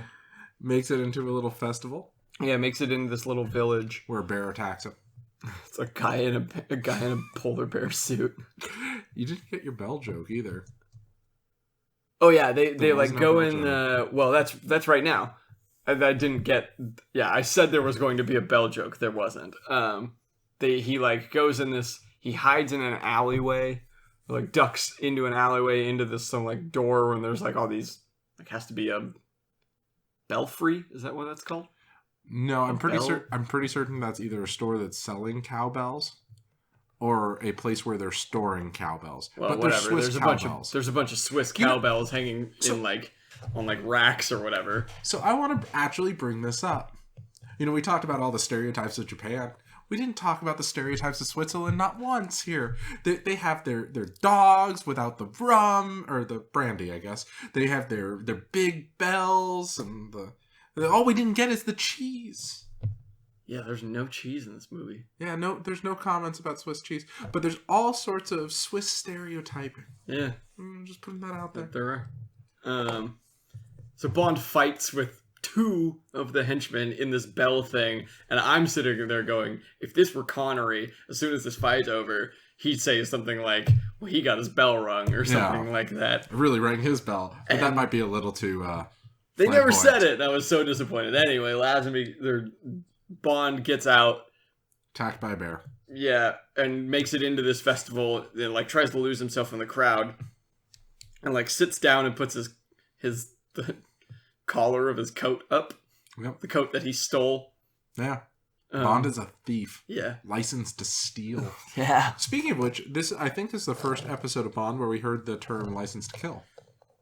Yeah, I agree. M says... But I don't know for sure. But I'm not sure on that either, because I can't remember because it's been so long, but I think this is the first time we actually hear the phrase license to kill. And we do get a quoting of the martini shaken, not stirred. Shaken, not stirred, but Bond doesn't say it. No, it just gets served to him. Yeah.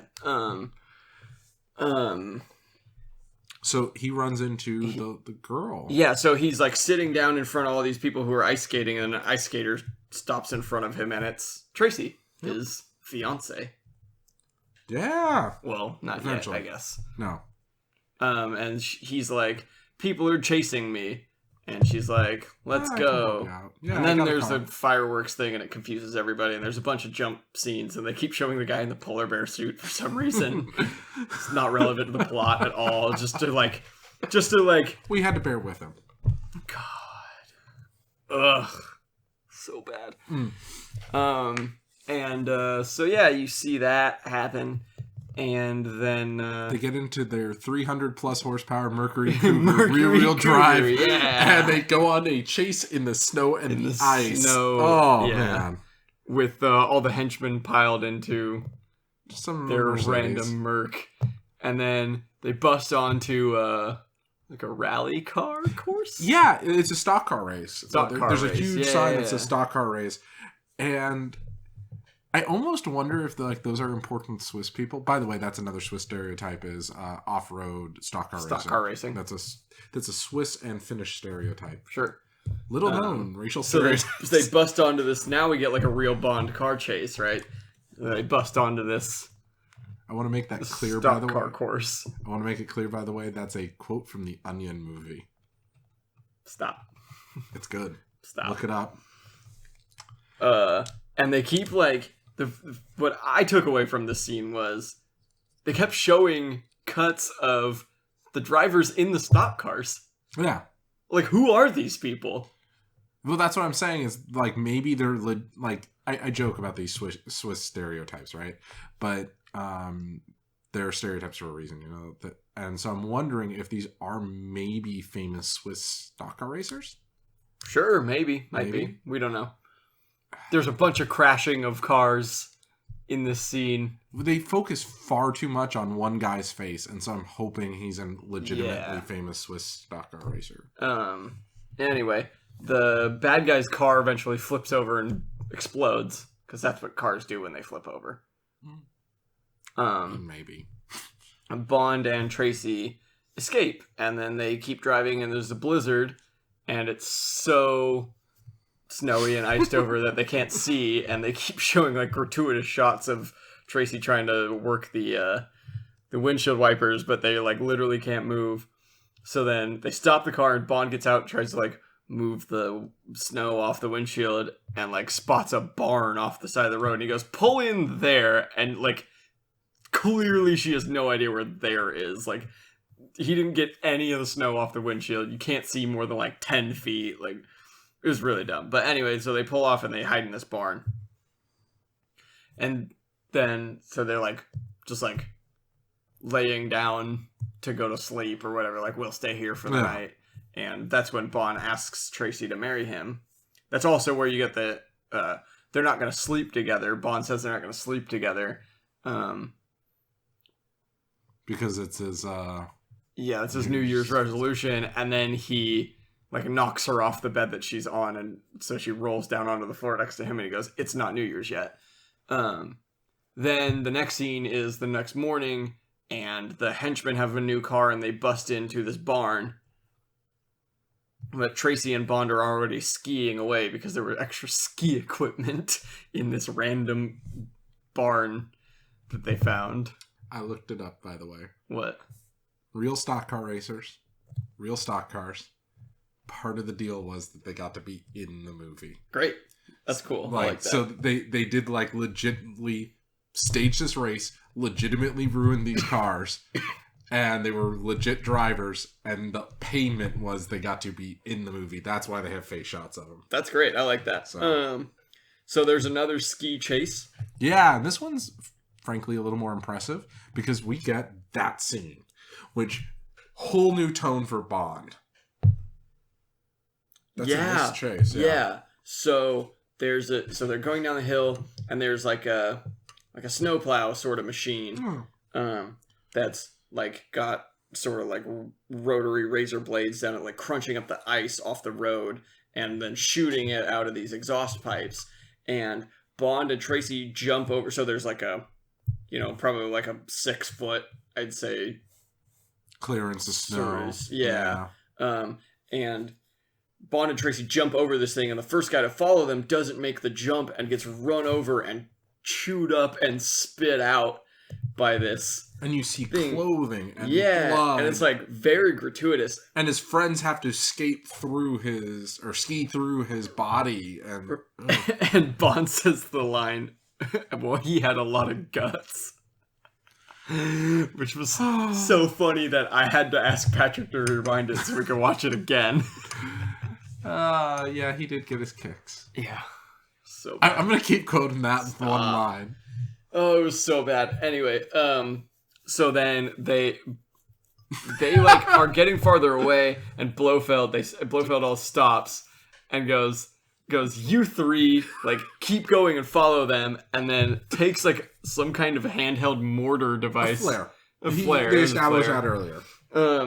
From one of his other guys, and shoots it off this like cliff and starts an avalanche, to kill the 3 henchmen that he just sent down after Bond and Tracy. It's so seamless. Hey, you 3, go over there. Like, it's instantaneous. So bad.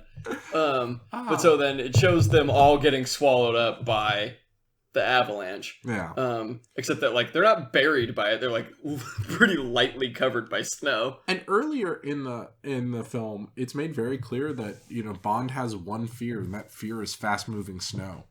Apparently. Which is funny. Yeah, apparently. I don't know if that's supposed to be part of the character he was playing, but it looked like Bond was legitimately afraid of avalanches.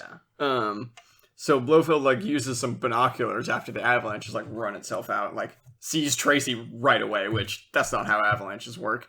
And he's like, "Go get the girl. That's a deep enough grave for Bond." And I'm going like, if it's deep enough, if it's not deep enough for her to be covered and you could instantly find her with binoculars, probably similar for Bond. It was the other way around. So he says, "That's even a grave that Bond couldn't make his way out of.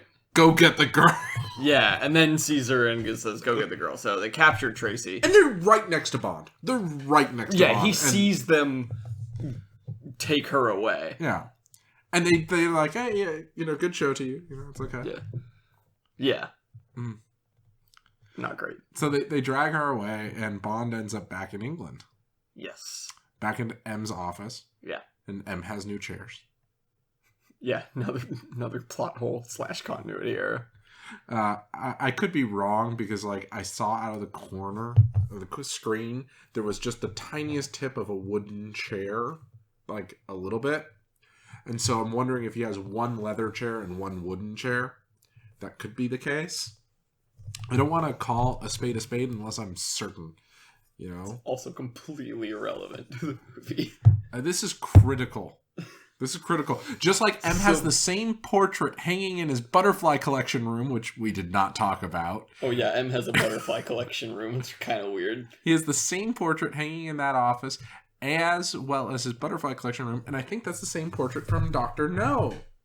Yes, it is, because that's one of the other things that the Wikipedia article says is a callback to the previous films. Oh, okay. Yeah. And we didn't call it out because we didn't know it at the time, but apparently there was a famous art robbery that took place in the early 60s, and it was of this famous British portrait that Dr. No has in his lab. And so that's supposed to be like a cultural reference at that time. And we didn't know that, but, you know, if you've gotten this far, you should know that little Bond factoid. Yeah. So Bond's, like, trying to argue with M about saying, like, you know, let's go get her, let's go storm Blofeld's complex. Let's blow it up, yeah. I think is what he says. And M's like, well, it's not up to me, the UN, because Blofeld has delivered his ultimatum to the... And they're like, wow, all we have to do is forgive this guy and, you know, give him what he's rightfully due, his dukeship or lordship or whatever he wants.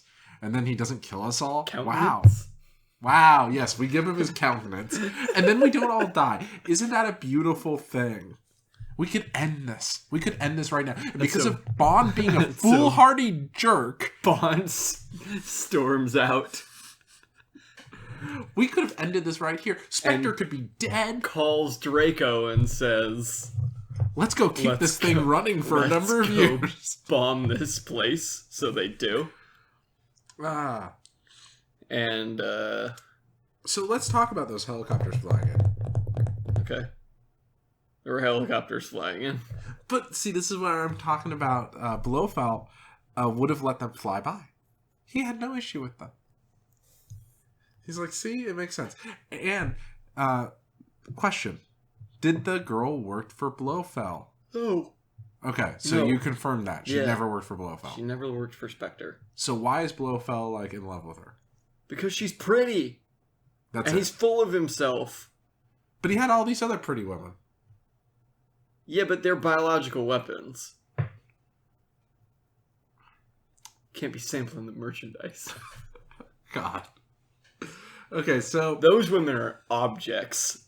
This woman is a person. Wow. Although also an object. It's basically from the way he treats her. Yeah. He's like trying to woo her the whole time. And he's like, I'll make you my countess. And she's like, I'm already a countess. Yeah. And he's like, well, you could be my countess. And she's like, no. And then he threatens her then. Yeah, he threatens her. And then they hear the radio traffic of the like Swiss air traffic control.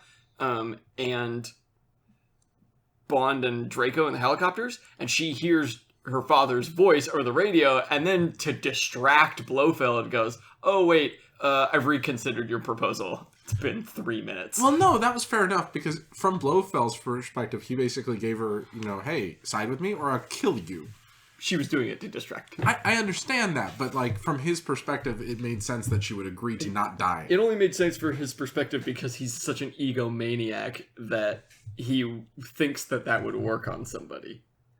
Well, I mean... Because she starts acting like super amorous, not at all reluctant anymore. And she's like, oh, let's go up to the Alpine room. Yeah, they mentioned the Alpine room. Right. And yeah, you're totally on point there. If she were like, you know, said, well, fine, that would make sense. Right. But yeah, she was instantly like a light switch on with it. Right. So yeah.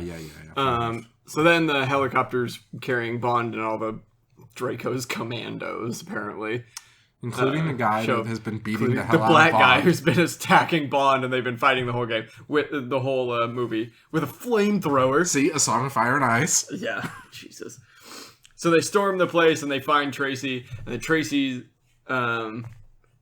they just, like, get her out, and then she doesn't want to get in. Bond is, like, sort of left behind, because he's trying to go, like, take pictures of Blofeld's plan, the map down in the laboratory and stuff. And Tracy's arguing with her father about she doesn't want to leave him behind, and she punches her and just knocks her out. And then just has one of the guys like lift her into the helicopter. Yeah, that's gotta not be good for her. So funny.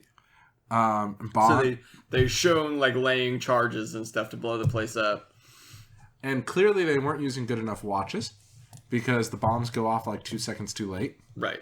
Like they strike 0, and then there's a couple. There's like a beat because Blofeld is chasing Bond, or Bond is chasing Blofeld, I guess, and they jump out the window onto the snow, and then there's like a beat, and then it blows up, and they run to the the top of the bobsled course, which just happens to be nearby. See, and I think there was more to this about there being an Olympics theme to this movie. Yeah. Like an Olympics training thing? There must have been, if they had a bobsled course there, because why else would they have it? Yeah. It's not a thing you're going to let amateurs do. It's like kind of super dangerous. I think that was the original cover story. Alright, well, we can look that up later. Anyway, so they have a bobsled chase, so we've now had 2 ski chases, a car chase, and two car chases. 2 car chases, yeah. And a bobsled chase. Yep. And it's Bond and Blofeld. I'm trying to think if we had a foot chase. I don't think so. Not really. Yeah, we did. Yeah, through the town. Yeah, not really. Okay. Bond and Blofeld both have guns, and they're steering their bobsleds one-handed, which you can't do, in case anybody wants to know the intricacies of bobsledding. Can't steer those one-handed. It's really difficult. Blofeld is literally looking backwards over his shoulder, shooting at Bond, and holding the brake things of the bobsled with one hand, and like that's just certain death. Then like this just goes on for such a long time, this scene. And eventually Blofeld like throws a grenade back that blows Bond, doesn't destroy Bond's bobsled, but like knocks Bond off the course. But then 2 seconds later, Bond is jumping onto Blofeld's bobsled. Yeah. So like cut off in the past. Conceivably there was like a U-turn and Blofeld had to come back past him, but they never show that. It was weird. Anyway, so now they're like struggling on this bobsled and no one is steering or braking. And I was like, this thing would flip over or crash or whatever in 2 seconds if this actually happened. And then Blofeld gets clotheslined by a tree branch so that Bond can win the fight. And Bond said some terrible pun about branches or something. I can't remember what the exact line is. What's the line he says? He branched off. Oh, yeah. So then the next scene you're shown is Bond and Tracy's wedding. They're getting married. And Moneypenny's there and she's all sad because I don't know if we've discussed this a whole lot, but like Bond and Moneypenny have this like relationship where they're clearly like on the verge of being sexual partners if they're not already. Yeah. And like Moneypenny is like obviously in love with Bond, where he treats her like he treats pretty much every other woman. And so she's like crying, watching him get in the car at the end of the movie to drive off with Tracy, and he throws the hat at her, like the Bond hat rack trick, which is cool. We didn't get a hat trick in this particular episode, but yeah, that was nice. Yeah. And then they drive off and they're like, Tracy and Bond are talking and he pulls over and he's taking the flowers off the car. And then the henchwoman. She's literally just called the Fraulein. Yeah. Drives by and does like a drive-by with a machine gun and like shoots at them. And Tracy gets killed. And that's how the movie ends. It actually like really dark. It literally sent shivers through me. Like it was so sad. And it's like just like Bond like holding her and like crying. And being like delusional. Yeah. Like easily, because all the other Bond movies we've seen, like we were talking about it being a trope that like Bond movies were like ending with Bond basically having sex with the Bond girl, like every time, or like in a boat or whatever, like, and like this one ends on her getting shot in the head, and it's like really dark and depressing. And Bond, like I said, being what do you call it, so distraught because like his last words to her were, "We have all the time in the world." Right. Yeah. So there is on the reason why the Olympic things and why some of them didn't have Olympic rings. The ones that had Olympic rings were actually Olympics coordinators. The Swiss, German, and Austrian bobsleds and ski teams worked with the shoot. And it was just supposed to be a thank you to the Olympics for being in the, like, working on this. Okay. So apparently there is a lot of the Bond film throwing people a bone for helping them. Sure. We get the shots of the the stock car racers for, donating their time and efforts. And then apparently the Swiss bobsled team and the Austrian ski team and the German ski teams were part of this film. Okay. And the Olympics were in, I actually didn't catch where, but the Olympics were being held at that time around that area. I think it was in France in 1968. Okay. So. Sure, that makes sense. Well, I hope the next film's happier, but I have the tendency to think that it's going to start off poorly because this film ended poorly. So the next film brings back Sean Connery. Diamonds Are Forever. 1971 is the next Bond film. And Sean Connery is back, reprising his role as James Bond. So there's actually an interesting thing about this character who I already forget his name. The one who tried to replace Connery and couldn't. George Lazenby. Lazenby apparently only signed up for one stint of this. Yeah. Because he thought this was a parody to end the series. Apparently he went on an interview like 2 years later and said Bond was such an outdated archetypal male stereotype at the time that he thought that this particular incarnation of Bond was like sending him out on a high note. And so he's like, yeah, I don't see another one of these films coming out, so why am I going to tie myself up with contracts? Right. And then that kind of bit him in the butt. Yeah, sure did. I'm interested. So yeah, Connery's coming back. I'm interested to see, though, if it's toned down in the next one. Well, we'll see next time, I guess. All right. Until next time, dear listeners, see you out there.